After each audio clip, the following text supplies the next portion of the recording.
Bonjour, aujourd'hui pour notre vidéo sur Excel, nous allons voir comment utiliser le gestionnaire de noms sur Excel. Le gestionnaire de noms est un outil très efficace pour nous faire gagner du temps lorsque vous faites des calculs. Ici en G3, le coefficient 2,5, je vais changer le nom de la cellule en le nommant coef. Pour changer le nom de la cellule, ici je viens ici au niveau de la zone du nom, donc je vais sélectionner le G3, je vais l'effacer et je vais mettre coef.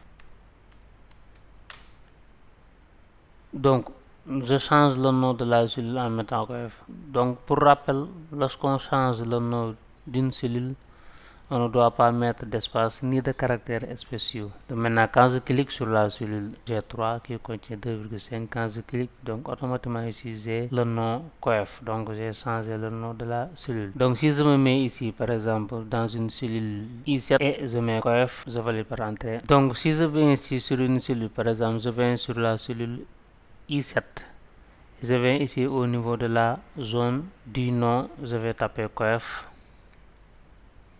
Donc automatiquement il me ramène à la cellule coef qui est la cellule G3. Maintenant pour ouvrir le gestionnaire des noms, on doit aller à l'onglet formule. Ici on a gestionnaire des noms.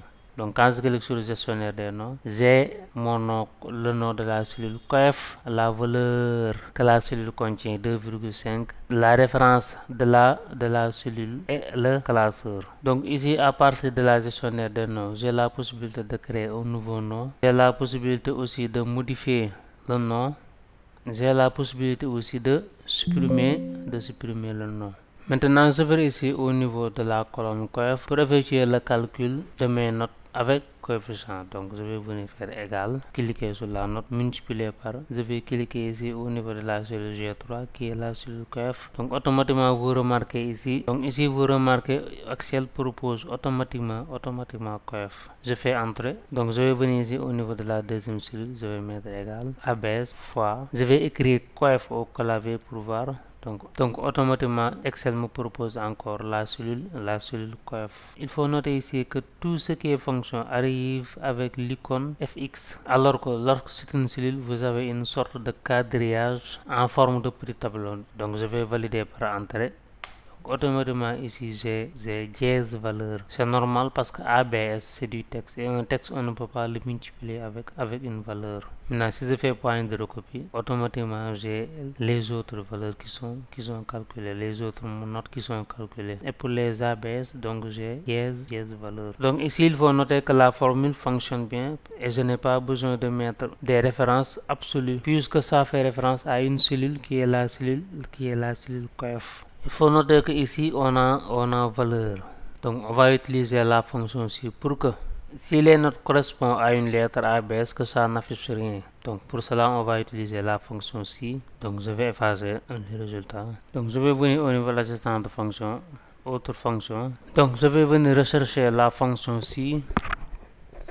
Je sélectionne la fonction si au niveau de mon assistant de fonction. Je vais valider en cliquant sur OK. Maintenant, quelle est la condition ici? Si la cellule C4 est égale à ABS, donc je mets égal, j'ouvre les guillemets ABS, je ferme les guillemets. Je vais lui demander de ne rien afficher. Pour cela, qu'est-ce que je vais faire? Je vais mettre guillemets. Donc ça permet de ne rien afficher. Maintenant, valeur s'il faut, c'est-à-dire que si la cellule ne contient pas ABS, donc je vais effectuer mon calcul. Donc je vais cliquer sur la note C4, multiplier par. Maintenant, pour utiliser le nom, c'est-à-dire le nom de la cellule qui contient le coefficient, donc j'ai un raccourci clavier qui permet d'afficher le nom de la cellule. Ce raccourci clavier c'est F3, donc je vais faire F3. Donc automatiquement ici, j'ai tous les noms de ma feuille de calcul. Ici, je n'ai qu'un seul nom qui est coef. Donc je vais le sélectionner et je valide par OK. Et maintenant, je vais valider encore par OK. Donc automatiquement ici, j'ai mon résultat. Quand je vais faire une pointe de recopie, donc automatiquement ici, j'ai mon résultat. Donc toutes les cellules qui contiennent une note, donc j'ai la note coef qui est calculée. Maintenant, toutes les cellules qui contiennent ABS, donc il n'y a rien qui s'affiche. Donc sachez qu'on a aussi la possibilité de nommer un ensemble de cellules, c'est-à-dire une plage de cellules. Par exemple, ici, je vais sélectionner la plage des notes et je vais nommer notes.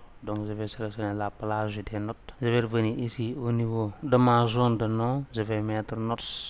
je vais valider par entrée. Et donc là, vous remarquez que la plage porte le nom de note. Maintenant, si je clique sur une cellule en particulier, donc automatiquement j'ai le nom de la cellule C7, C9, C10. Maintenant je sélectionne la colonne entière, automatiquement j'ai le nom note. Maintenant ici le nom se porte sur la plage et non sur une cellule en particulier. Quand je clique sur une cellule sur la plage en particulier, automatiquement j'ai le nom de la cellule. Ici j'ai C5. Maintenant quand je sélectionne toute la plage, donc automatiquement ici j'ai le nom note. Ça veut dire que maintenant si je décide de calculer la moyenne, donc je vais venir ici au niveau de sélectionner moyenne groupe, venir au niveau de mon assistant de fonction, cliquer sur autre fonction, je vais saisir la fonction moyenne et je vais faire F3 pour faire apparaître le nom de la cellule. Donc ici j'ai deux noms, j'ai le nom coef qui est le nom de la cellule que j'ai nommé coef et le nom note qui est la plage des notes que je viens de nommer. Donc ici je vais venir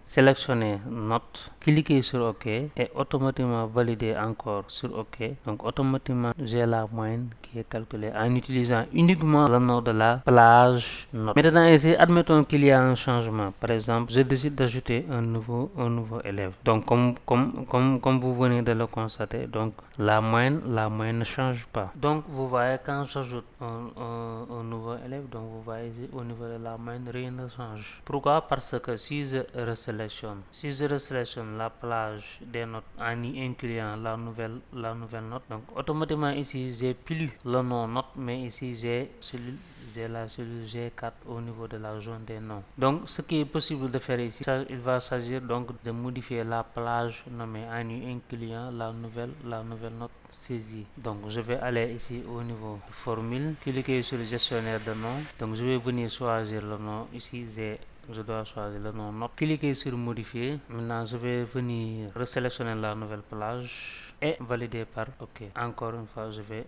fermer.